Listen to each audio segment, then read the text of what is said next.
Assalamualaikum warahmatullahi wabarakatuh. Jumpa kembali di 201 Channel. Semoga sobat semuanya dalam kondisi sehat dan dalam lindungan Allah SWT. Pagi ini saya akan melakukan perjalanan menuju ke kantor. Dan kali ini saya menggunakan kendaraan pribadi karena cuaca sedang hujan ya. Memulai perjalanan, mari kita berdoa lebih dulu. Bismillahirrahmanirrahim. Bismillahirrahmanirrahim. La haula wala quwwata illa billah. Subhanalladzi sakhkhara lana hadza wa ma kunna lahu muqrinin wa inna ila rabbina lamunqalibun. Amin. Perjalanan saya mulai dari Pondok Aren, nanti menuju ke daerah Blok M. Saya akan melalui jalur Bintaro Jaya.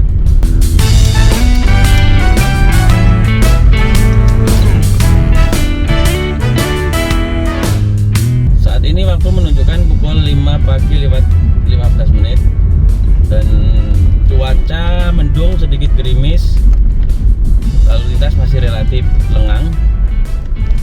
Jadi saya belum banyak melihat aktivitas warga untuk ke tempat kantor, tempat kerja ataupun ke sekolah.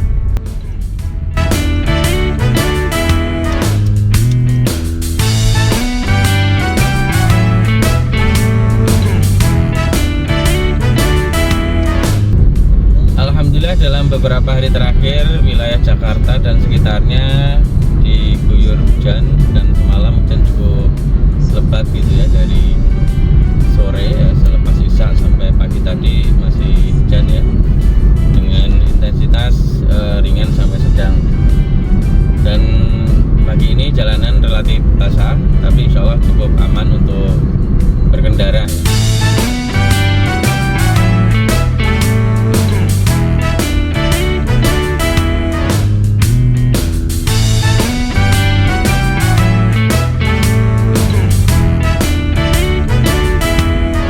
Beberapa hal yang perlu kita perhatikan ketika berkendara pada cuaca yang hujan ya. Antara lain yang pertama tentu pastikan kondisi kendaraan laik jalan, tekanan angin cukup ya, supaya tapak ban di aspal jalanan itu cukup nyaman ya untuk kendaraan kita. Kemudian yang perlu diperhatikan adalah wiper. Ini sangat bermanfaat ketika hujan sedang atau lebat ya. Bahkan kalau gerimis pun kita membutuhkan, walaupun barangkali intensitasnya jarang-jarang ya. Jadi perhatikan, karena wiper itu ada levelnya, biasanya jarang dan sedang, serta yang level cepat ya untuk hujan deras. Kemudian pastikan juga air wiper cukup ya. Jadi ketika hujan biasanya kaca kita akan, kalau tidak berembun juga kena kotor. Ini kita bisa bersihkan dengan sapuan wiper dengan bantuan air dari reservoir yang ada. Contohnya ya, kita bisa gunakan air, kita semprot berulang untuk mendapatkan kaca depan yang bersih. Kemudian juga yang perlu diperhatikan, terkadang di kendaraan kita tidak ada defogger ya. Jadi barangkali untuk menguranginya dengan mengarahkan AC tidak langsung ke kaca ya, terutama di kaca depan, kanan, kiri. Kalau terkena hembusan angin AC itu biasanya akan berembun, dan ini cukup mengganggu pemandangan ketika kita akan melihat kondisi sekitar kendaraan, terutama melalui kaca spion. Kemudian jaga kecepatan. Nah, ini sangat penting. Sebenarnya ini tidak hanya ketika hujan ya, tapi ketika hujan jalanan licin, sehingga kita harus lebih bisa mengendalikan kecepatan dan juga kondisi kendaraan kita, sehingga aman buat bagi kita juga bagi pengguna kendaraan yang lainnya. Selanjutnya yang perlu kita perhatikan adalah penggunaan lampu hazard. Ketika kondisi cuaca hujan dalam intensitas sedang atau lebat, tidak sedikit dari pengguna kendaraan menyalakan lampu hazard. Jadi ini cukup berbahaya ya sebenarnya, dan tidak disarankan untuk penggunaan lampu hazard ketika kendaraan sedang berjalan. Karena lampu hazard itu fungsinya adalah untuk darurat dan digunakan saat kendaraan dalam kondisi berhenti, ya, untuk memberi tanda kepada pengguna jalan yang lain bahwa kita dalam kondisi darurat.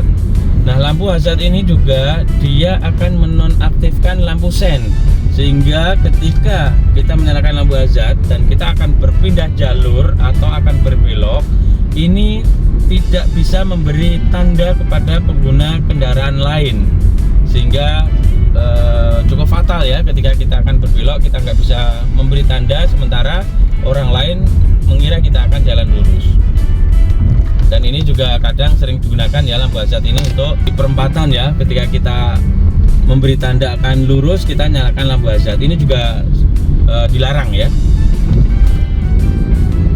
Jadi mudah-mudahan kita lebih aware dan hati-hati dengan ketentuan dan bisa mempraktikkan dalam pelaksanaan berkendara ya, dalam berkendara sehari-hari. Kemudian juga yang tidak kalah penting adalah menjaga jarak ya, karena kondisi jalanan hujan biasanya relatif lebih licin daripada kondisi kering, jadi kita harus lebih menjaga jarak dengan kendaraan lain, termasuk juga menjaga kecepatan. Berikutnya adalah kita harus hati-hati ketika melintasi jalanan yang tergenang air. Jadi jaga kecepatan, karena ini bisa menyebabkan aquaplaning, di mana kondisi roda ban kita tidak langsung menapak ke jalan, seolah-olah mobil kita melayang gitu. Jadi tidak bisa dikendalikan atau pengendalian relatif tidak mudah, dan tidak jarang ini menyebabkan kecelakaan gitu ya. Terutama ini ketika kecepatan tinggi ya, dan genangan cukup dalam sehingga keseimbangan kendaraan tidak terkontrol dengan baik. Ketika melintasi genangan saat banjir ya, hati-hati, perhatikan clearance mobil Anda, apakah memang bisa melintasi genangan air itu atau tidak. Jika memang kita ragu, maka sebaiknya kita tunda untuk melintasi jalan tersebut, dan sebaiknya kita mengambil alternatif jalan yang lain. Kemudian yang tidak kalah penting adalah lampu kendaraan. Jadi pastikan lampu kendaraan berfungsi dengan normal, baik itu lampu utama, lampu senja, maupun lampu sen ya, dan juga lampu rem. Harus dipastikan semua berfungsi dengan baik, sehingga kita bisa menggunakan dengan tepat dan juga bisa memberi isyarat kepada kendaraan yang lainnya. Hal berikutnya yang perlu kita perhatikan adalah pastikan kita tahu karakter dari daerah. Yang daerah mana yang biasanya kalau hujan deras itu potensi ada genangan air dan lain sebagainya, sehingga kita bisa mengantisipasi untuk tidak melintas di daerah tersebut, tapi kita bisa memilih jalur lain yang lebih aman.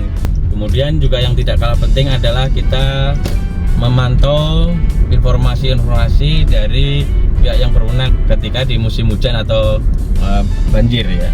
Misalkan informasi dari radio atau dari Twitter dan informasi lainnya, bahkan di grup-grup WA juga sudah banyak ya sekarang dibagikan oleh teman-teman kita ketika ada informasi kondisi jalanan yang berpotensi tidak bisa dilewati. Oh ya, satu lagi sobat yang perlu kita siapkan ketika musim hujan adalah payung.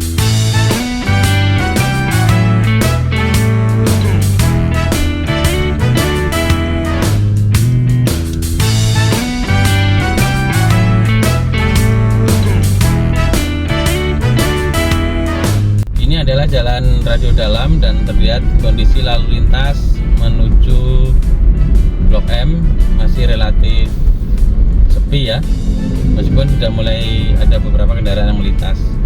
Jadi masih cukup nyaman pagi ini untuk berkendara, sementara dari arah sebaliknya relatif lebih lengang.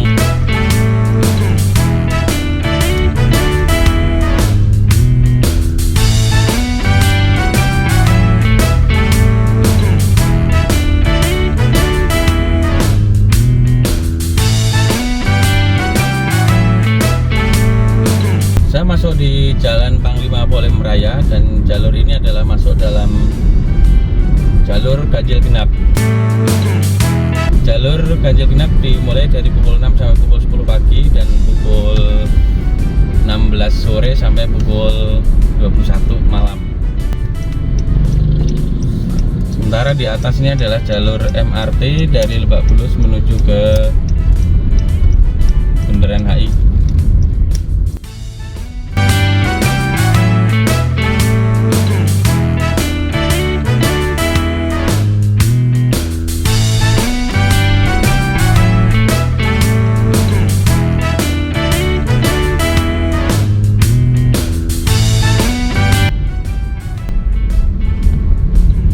Alhamdulillah dalam beberapa ratus meter lagi saya akan sampai di tempat kerja.